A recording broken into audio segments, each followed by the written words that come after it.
Hello, friends. Very good morning. Welcome to the Hindu editorial analysis. Fantastic February offer. మనం అందిస్తున్నాం ఈ నెలలో 5,000 రూపాయలు పర్ మంత్కి మీకు 60,000 రూపాయల ఫీజుతో, అంటే 12 ఇన్స్టాల్మెంట్స్లో మీరు యూపీఎస్ ఇన్ఫినిటీని పొందొచ్చు. ఇది live as well as recorded మోడ్లో మీకు అందుబాటులోకి వస్తుంది. 20th ఫిబ్రవరి వరకు కూడా మీకు ఇది వ్యాలిడ్.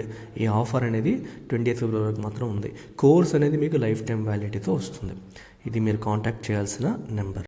అలాగే యూపీఎస్సీ ఆఫ్లైన్ జాయిన్ అవ్వాలనుకుంటే వైజాగ్, హైదరాబాద్ 2 లొకేషన్స్ మీరు చూస్ చేసుకోవచ్చు. నచ్చిన చోట మీరు జాయిన్ కావచ్చు. ఇది మీకు 70,000కి అందిస్తున్నాం. దీనిపైన కూడా మీకు ఆఫర్ ఉంది 5,000 per month. So 14 into 5,000 pay చేసుకోవచ్చు మీరు. ఈ ఆఫర్ కూడా 20th ఫిబ్రవరి వరకు మాత్రమే వ్యాలిడ్. ఈ నెంబర్కి మీరు కాంటాక్ట్ చేయొచ్చు. ఈ కోర్స్ పైన కూడా లైఫ్ టైం వ్యాలిడిటీ అనేది ఉంది.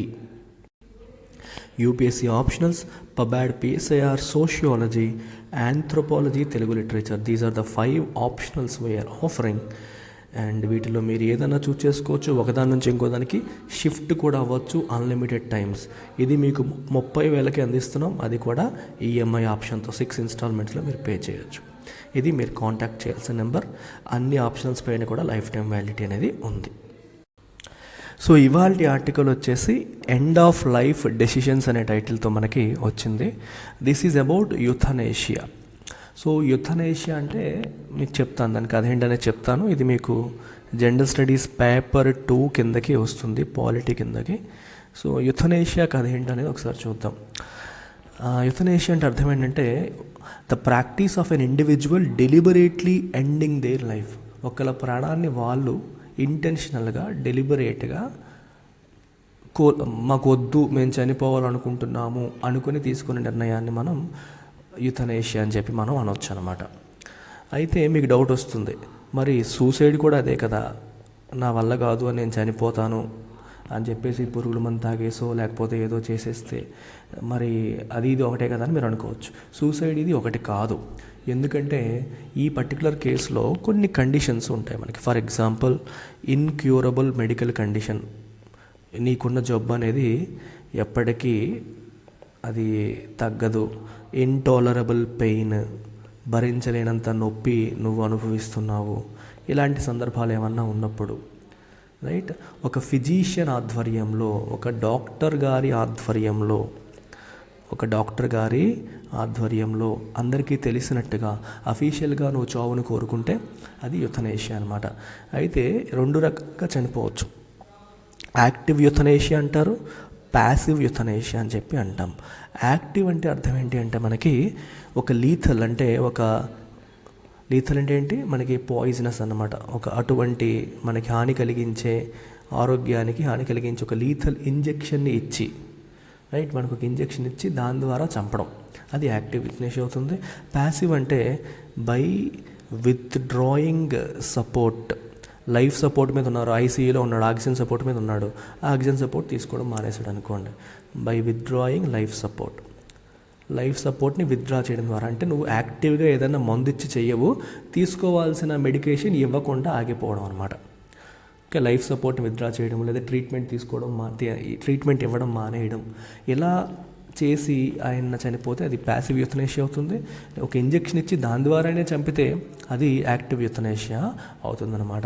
సో దీనికి సంబంధించి 2018లో సుప్రీంకోర్టు కొన్ని గైడ్లైన్స్ అనేది ఇచ్చింది. ఆ గైడ్లైన్స్ని ఇప్పుడు మోడిఫై చేస్తూ 2022-23లో కొన్ని కొత్త గైడ్లైన్స్ ఇచ్చిందనమాట. ఆ గైడ్లైన్స్ ఏంటి అనేదే మన ఆర్టికల్, రైట్, మన ఆర్టికల్ అని మనం చెప్పొచ్చు. సో సుప్రీంకోర్టు గైడ్లైన్స్ ఎలా ఉన్నాయి అనేది మనం గమనిద్దాం. అది కూడా మీకు కొంచెం బ్యాక్గ్రౌండ్ ఇస్తాను, మీరు ఒకసారి చూడండి. సో సుప్రీంకోర్టు గైడ్లైన్స్ ప్రకారం ఒక లివింగ్ విల్ అనేది 2018లో వచ్చిన గైడ్లైన్స్ ప్రకారం చెప్తున్నాను. ఒక లివింగ్ విల్ అనేది ఎగ్జిక్యూట్ చెయ్యబడాలి, రైట్. ఈ లివింగ్ విల్ ఎవరు సైన్ చేయాలి? That individual who is the seeker of euthanasia కావాలి అనుకుంటున్న వ్యక్తి, సీకర్ ఆఫ్ యుథనేషియా, ఆయన సైన్ చేయాలి. ఓకే, 2 విట్నెస్లు ఉండాలి. In the presence of 2 witnesses, right. It has to be counter signed. దాంతోపాటు it has to be counter signed by judicial magistrate of first class. A judicial magistrate కూడా counter sign అనేది చెయ్యాలి. అలా sign చేసిన దాన్ని living will అంటాం. అంటే తనకి ఊహ తెలిసినప్పుడు అతను ఇస్తున్న విల్ అనమాట. అంటే రేపు పొద్దున్న నేను మాట్లాడలేని స్థితిలో ఉంటే ఈ విల్ పనిచేస్తుంది అని చెప్తారు. తను ఒకరిని అపాయింట్ చేస్తారు. ఒకవేళ నేను మాట్లాడలేకపోతే రేపు పొద్దున్న కోమాలోకి వెళ్ళిపోతే నా తరపున పలానా ఆయన డెసిషన్ తీసుకుంటాడని చెప్పొచ్చు. లేదా ఈయనే ఈ విల్ ఓకే అయిపోయింది అనుకో, ఈయన ఎప్పుడు కావాలంటప్పుడు లైఫ్ సపోర్ట్ని విత్డ్రా చేయమని చెప్పి ఆయనే చెప్పొచ్చు. ఇది యాక్సెప్టెన్స్ ఉంటే. అయితే తర్వాత ఏం చేయాలంటే అతన్ని ట్రీట్ చేస్తున్న ఫిజీషియన్ లేదా డాక్టర్, ఆ physician he has to form a board, ఒక బోర్డ్ని ఫామ్ చేయాలి. ఈ బోర్డులో 3 డాక్టర్స్ ఉండాలి, 3 ఎక్స్పర్ట్స్ ఉండాలి from different fields of medicine. మెడిసిన్లోనే డిఫరెంట్ ఫీల్డ్స్ ఆఫ్ మెడిసిన్ నుంచి ఉండాలి. వీళ్ళందరికీ 20+ ఇయర్స్ ఆఫ్ ఎక్స్పీరియన్స్ అనేది ఉండాలి. సో వీళ్ళు, ఈ బోర్డ్ అనేది డెసిషన్ అనేది ఇస్తుంది. Board gives its decision. అయితే బోర్డ్ ఇచ్చిన డెసిషన్ అనేది ఫైనల్ కాదు. సో వన్స్ డెసిషన్ ఇచ్చిన తర్వాత ఒకవేళ వీళ్ళు ఎస్ అనే డెసిషన్ ఇస్తే ఇట్ మూవ్స్ టు డిస్ట్రిక్ట్ కలెక్టర్కి వెళ్తుంది అప్రూవల్ కోసం. So collector he forms another medical board. ఇది సెకండరీ బోర్డ్ అనమాట. ఇది ప్రైమరీ బోర్డ్ అనుకుంటే మళ్ళీ second level. He forms another medical board, ఇది మనకి సెకండరీ బోర్డ్ అని చెప్పొచ్చు. అగైన్ 3 ఎక్స్పర్ట్స్ ఉండాలి దీంట్లో కూడా.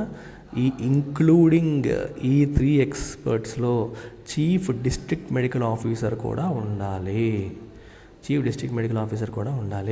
సో వీళ్ళు కూడా అప్రూవల్ ఇస్తే, if they also say yes, then మన JMFC will visit the patient. ఎవరు district magistrate, he visits the patient and examines him. అప్పుడు వెళ్ళి ఎగ్జామిన్ చేసి అప్రూవల్ ఇవ్వాలా లేదని ఫైనల్గా ఆయన డిసైడ్ చేస్తారు. ఇది procedure and it is a cumbersome procedure. అర్థమైందా? ఇది క్వైట్ కంబర్సమ్ ప్రొసీజర్ అనమాట. సో ఈ ప్రొసీజర్ని ఇప్పుడు సింప్లిఫై చేయడం అనేది జరిగింది. సో సింప్లిఫై చేయడం అనేది ఎలా చేశారంటే, ఇందాక కేసులో ఒకటి డిస్ట్రిక్ట్ కలెక్టర్ ఒక బోర్డు ఫామ్ చేస్తారు, ఇంకొకటి డాక్టర్ లేదా ఫిజీషియన్ ఒక బోర్డు ఫామ్ చేస్తారు కదా ఇందాకటి కేసులో. ఇప్పుడు ఏమవుతుందంటే 2 బోర్డ్స్ కూడా ఆర్ ఫార్మ్డ్ బై హాస్పిటల్. ఎక్కడ ట్రీట్మెంట్ జరుగుతుందో ఆ హాస్పిటలే 2 బోర్డ్స్ని కూడా ఫామ్ చేస్తుంది. 20 ఇయర్స్ ఎక్స్పీరియన్స్ ఇంతకుముందు అడిగారు కదా, దాన్ని ఇప్పుడు 5 ఇయర్స్కి మార్చారు, రిలాక్స్ చేయడం అనేది జరిగింది. అలాగే మ్యాజిస్ట్రేట్ అప్రూవల్ ఏదైతే ఉందో, ఇంతకుముందు మ్యాజిస్ట్రేట్ అప్రూవల్ కావాలి అని చెప్పారు చూడండి, ఇప్పుడు మ్యాజిస్ట్రేట్కి ఇంటిమేట్ చేస్తే సరిపోతుంది. అప్రూవల్ అనేది కాదు, సంతకం అవసరం లేదు, మ్యాజిస్ట్రేట్కి ఇంటిమేట్ చేస్తే సరిపోతుంది. మనకి ఏం చేస్తారంటే జేఎంఎఫ్సి వచ్చి కౌంటర్ సైన్ చేయాలని చెప్పారు ఇంతకుముందు, ఇప్పుడు అవసరం లేదు. నోటరీ కావచ్చు లేదా ఒక గెజిటెడ్ ఆఫీసర్ సైన్ చేస్తే సరిపోతుంది. లివింగ్ విల్ పైన గెజిటెడ్ ఆఫీసర్ కానీ నోటరీ కానీ సైన్ చేస్తే సరిపోతుంది, అంతే. సో ఇలాగా ఫస్ట్ బోర్డు తర్వాత సెకండ్ బోర్డు 2 బోర్డ్స్ ఓకే చేసేస్తే దెన్ నో ఇష్యూస్ అనమాట. ఇది ప్రెజెంట్ ఇలా సింప్లిఫై చేయడం జరిగింది. దీన్ని ఎడిటోరియల్ రూపంలో ఎలా చెప్పారో ఒకసారి మళ్ళీ చూసేద్దాం. మీకు బ్యాక్గ్రౌండ్ ఆల్రెడీ ఇచ్చేసాను. Based on that let's look at it. End of life decisions అని చెప్పి ఇక టైటిల్ కనిపిస్తుంది. ఎస్సీస్ సుప్రీం కోర్ట్స్ ట్వీక్స్ అంటే మార్పులు చేర్పులు on directive norms are welcome. Directive norms 2018లో తీసుకొచ్చారు. వాటిని నామ్స్ అంటే రూల్స్, డైరెక్టివ్ అంటే డైరెక్షన్ ఇస్తూ. మీకు డౌట్ రావచ్చు, దీనిపైన ఏదైనా చట్టం లేదా సార్, ఎందుకు తలనొప్పి అంటే చట్టం లేదు. ఏ చట్టము లేదు కాబట్టి సుప్రీంకోర్టు ఇచ్చిన గైడ్లైన్సే ఒక చట్టంలా యాక్ట్ చేస్తున్నాయి. ఆ గైడ్లైన్స్ని బేస్ చేసుకొని నిర్ణయాలు తీసుకోవాల్సి వస్తుందన్నమాట. ఈ norms are welcome but legislation will be better. కాంప్రహెన్సివ్గా పార్లమెంట్ చట్టం చేసిస్తే బెటరు, ఈ గోల్ ఉండదు, సుప్రీంకోర్టు గైడ్లైన్స్ మీదే ఆధారపడాల్సిన అవసరం ఉండదు అని అర్థం. When the supreme court granted legal status to the concept of advance medical directives, అంటే అడ్వాన్స్ అంటే ముందే ఏం చెయ్యాలి, ఎటువంటి యాక్షన్ తీసుకోవాలని ముందే ఇచ్చేయడం అనమాట. In 2018 and allowed passive euthanasia, subject to stringent safeguards. Passive యూథనేషియాని లీగలైజ్ చేసింది, అయితే కొంచెం స్ట్రిక్ట్ సేఫ్ గార్డ్స్ ప్రొటెక్షన్స్ని పెట్టింది. It was seen as a vital recognition of both patient autonomy over end of life decisions and the right to a dignified death. అప్పుడు ఏమని భావించారంటే ఇది పేషెంట్కి ఎండ్ ఆఫ్ లైఫ్ చివరిలో ఉన్నప్పుడు తన బాడీ మీద తను నిర్ణయం తీసుకునే హక్కు, అటానమీ, రైట్, దాన్ని రికగ్నైజ్ చేసినట్టుగాను అనిపించింది. మరియు అతనికి ఉన్న రైట్ టు డిగ్నిఫైడ్ డెత్ని గుర్తించినట్టుగాను అనిపించింది 2018లో. హవెవర్, అయితే doctors later found that some of the specific directions turned out to be insurmountable obstacles. అయితే అప్పుడు పెట్టిన కొన్ని గైడ్ లైన్స్ ఏవైతే ఉన్నాయో, సేఫ్ గార్డ్స్ ఏవైతే ఉన్నాయో, అవి ఏమైపోయాయంటే చివరికి ఇన్సర్మౌంటబుల్, అంటే మనం క్రాస్ చేయలేని, మనం దాటలేని అడ్డంకులుగా మారిపోయాయి. సో ఆ డైరెక్టివ్స్ని రియల్ లైఫ్లో ఇట్లా ఉపయోగించడం అవ్వట్లేదు. In a recent order A constitution bench modified the directions to make them more workable and simple. మీకు అదే చెప్పాను, జేఎంఎఫ్సి మనకి డిస్ట్రిక్ట్ జ్యుడిషియల్ మ్యాజిస్ట్రేట్ వచ్చి సంతకం పెట్టాలి, ఇవన్నీ చెప్పాను చూడండి, అదంతా మనం లాస్ట్ టైం ఉన్నవి. ఇప్పుడు దాన్ని మోడిఫై చేసి వర్కబుల్ మరియు సింప్లిఫైడ్గా మార్చారు. The advance directive no more needs to be counter signed by a judicial magistrate. ఇంతకుముందు ఏం చెప్పాను, జ్యుడిషియల్ మ్యాజిస్ట్రేట్ కౌంటర్ సైన్ చేయాలి అని 2018లో ఉన్న రూల్స్. ఇప్పుడు రూల్స్లో కౌంటర్ సైన్ ఆయన చేయక్కర్లేదు. Instead it could be attested before a notary, okay, notary ముందు కావచ్చు, ఆర్ ఏ గెజిటెడ్ ఆఫీసర్ సంతకం చేసినా సరిపోతుంది. Instead of the magistrate it is enough if the notary or officer is satisfied that the document is executed voluntarily. ఆయన వాలంటరీగానే execute చేస్తున్నారా, తనంతట తానే చేస్తున్నారా, లేదా ఎవరన్నా ఆయన ఫోర్స్ చేస్తున్నారా, వితౌట్ కొయర్షన్ అంటే ఫోర్స్, ఆర్ ఇండ్యూస్మెంట్ అంటే ఏదన్నా నువ్వు సంతకం పెడితే నీ కూతురికి ఏదో ఇస్తాను, నీ భార్యకి ఏదో ఇస్తాను. ఇండ్యూస్మెంట్ అంటే అది ఆశ చూపడము లేదా భయపెట్టడము, ఫోర్స్ చేయడం. ఈ రెండు లేకుండా ఆయన వాలంటరీగా చేస్తున్నారని చెప్పి ఆ గెజిటెడ్ ఆఫీసర్ లేదా నోటరీ నోటరీ చేసే అడ్వకేట్ సాటిస్ఫై అయితే సరిపోతుంది. అండ్ విత్ ఫుల్ అండర్స్టాండింగ్, వాళ్ళకి అర్థమైతే చాలు. The original guide line that the executor should name a guardian or a close relative who would be authorized to give consent to refuse or withdraw medical treatment in the event of the executor becoming incapable of a decision has been modified to name more than one guardian or relative. 2018 గైడ్లైన్స్లో ఏంటంటే, నేను రేపొద్దున్న కోమాలోకి వెళ్ళిపోతే, నిర్ణయాలు తీసుకోలేని permanent vegetative స్టేట్లోకి వెళ్ళిపోతే, నా తరపున ఇగో మా అబ్బాయి లేదా మా అల్లుడు, మా బావమరిది, నా భార్య, ఈవిడ లేదా ఇతను నిర్ణయం తీసుకుంటారు.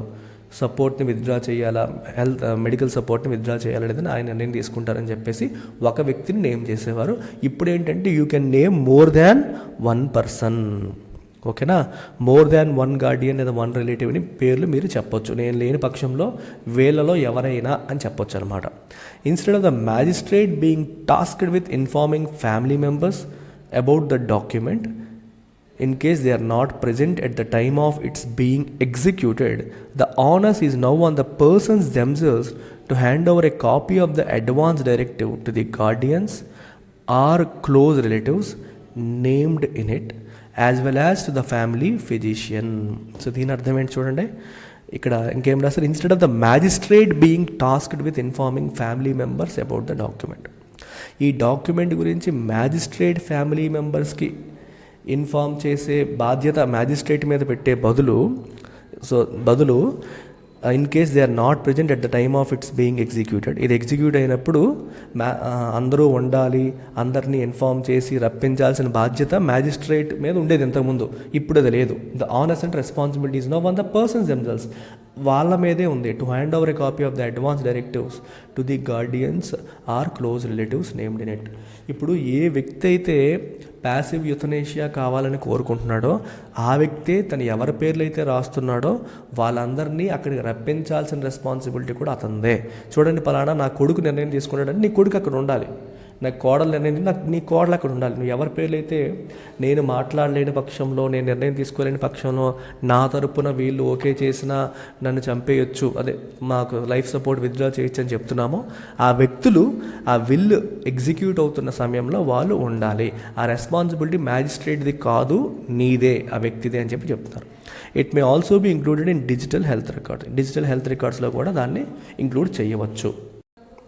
The new guidelines require the hospital itself to constitute a primary medical board to certify whether the instructions on refusal or withdrawal of treatment should be carried out. కొత్త గైడ్లైన్స్ ఏం చెప్తున్నాయి? హాస్పిటలే ప్రైమరీ మెడికల్ బోర్డ్ని ఏర్పాటు చేస్తుంది, ఆ board అనేది certify చేస్తుంది. The hospital should also form a secondary board. ఇంతకుముందు district collector form చేసేవారు సెకండరీ బోర్డు, ఇప్పుడు సెకండరీ బోర్డు కూడా హాస్పిటలే ఫామ్ చేస్తుంది, including a doctor nominated by the district chief medical officer. ఇక్కడ గమనించాల్సింది ఏంటంటే సెకండరీ బోర్డులో ఒక doctor district medical officer, chief district medical officer nominate చేస్తారు, which will have to endorse the primary board certificate. So primary board certificate ఈ secondary board అనేది endorse చేయాలి. కాకపోతే దీంట్లో మెంబర్స్లో ఒకరిని చీఫ్ మెడికల్ ఆఫీసర్ అపాయింట్ చేస్తారు. The change here is that the district collector need not constitute the second medical board as required in the 2018 judgment. 2018 judgment ప్రకారం second medical board ఎవరు చేయాలి? Secondary medical board district collector form చేసి, ఇప్పుడు అది అవసరం లేదు. The scrutiny by the boards holds good even in cases in which there is no advance directive, but the patient is not in a position to make any decision. Okay, board యొక్క నిర్ణయాలు, వాళ్ళ యొక్క scrutiny అనేది it holds good even in cases in which advance directives లేనప్పుడు, కానీ patient మాట్లాడలేని, ఏ నిర్ణయం తీసుకోలేని స్థితిలో ఉన్నప్పుడు. మీకు అర్థమవుతుందా? పేషెంట్ మాట్లాడలేకపోతున్నాడు, కానీ ఏం చెయ్యాలి అనేది డైరెక్టివ్ అక్కడ లేదు, అలాంటప్పుడు కూడా ఈ స్క్రూటినీ అనేది పనిచేస్తుంది. The new guidelines also spell out the experience and specializations of those to be included in the medical boards. Medical బోర్డులో ఎవరు ఉండాలి, ఏంటి వాళ్ళ ఎక్స్పీరియన్స్ ఏంటి, స్పెషలైజేషన్ అనేది కూడా క్లియర్గా మెన్షన్ చేశారు. While such guidelines are useful and necessary to implement the concept of a living will and advance medical directives, it is time Parliament came out with a comprehensive law. అయితే ఇవన్నీ ఈ guidelines, supreme court guidelines అనేవి useful అవుతాయి. ఈ living విల్ని అంటే బతికున్నప్పుడు ఆయన రాసుకున్న will, రేపు పొద్దున్న నాకేమన్నా కోమాలోకి వెళ్ళా మాట్లాడలేకపోయినా ఈ విల్ని ఎగ్జిక్యూట్ చేయొచ్చు. ఆయన కాన్షియస్గా ఉన్నప్పుడు ఆయన చెప్పొచ్చు, లేదా కాన్షియస్గా లేనప్పుడు వేరే వాళ్ళైనా మాట్లాడలేస్తుంటే వేరే ఆయన ఎవరైతే నామినేట్ చేస్తారో వాళ్ళైనా సరే ఎగ్జిక్యూట్ చేయొచ్చు అనమాట. దాన్ని విల్ అంటాం. ఇవన్నీ ఓకే, వీటిని ఇంప్లిమెంట్ చేయడానికి సుప్రీంకోర్టు గైడ్లైన్స్ హెల్ప్ అవుతాయి. కాకపోతే it is time parliament came out with comprehensive law. ఒక పూర్తి స్థాయి చట్టంతో పార్లమెంటు రావాల్సిన సమయం వచ్చేసింది. Such a law could also provide for a repository of advance directives so that the need to ascertain afresh its genuine nature does not arise at the time of its implementation. So ఆ చట్టంలో ఎలా ఉండాలి? Repository of advance directives అంటే ఏమేమి చేయొచ్చు, ఒకటి కాదు, advance directives ఒక లిస్ట్ రెడీ చేసి పెట్టాలి. అప్పుడు ప్రతిసారి దాన్ని అసర్టైన్ చేయాల్సిన అవసరం, ఇంప్లిమెంట్ చేయాల్సిన టైంలో ప్రతిసారి అసర్టైన్ చేయాల్సిన అవసరం ఉండదు అని దాని అర్థం అన్నమాట. So this is the story of today's article. I hope you have understood. And English మాత్రమే ఇబ్బంది అనుకునే వాళ్ళు మన ఇంగ్లీష్ ఇన్ఫినిటీలో మీరు జాయిన్ అవ్వచ్చు. సో దీంట్లో మీకు basic vocabulary from the Hindu కూడా ఇంక్లూడ్ అయి ఉంటుంది. 3000 రూపీస్కి అందిస్తున్నాం విత్ లైఫ్ టైం వ్యాలిడిటీ. అన్ని కాంపిటేటివ్ ఎగ్జామ్స్కి కూడా ఇది హెల్ప్ అవుతుంది. Take care, bye.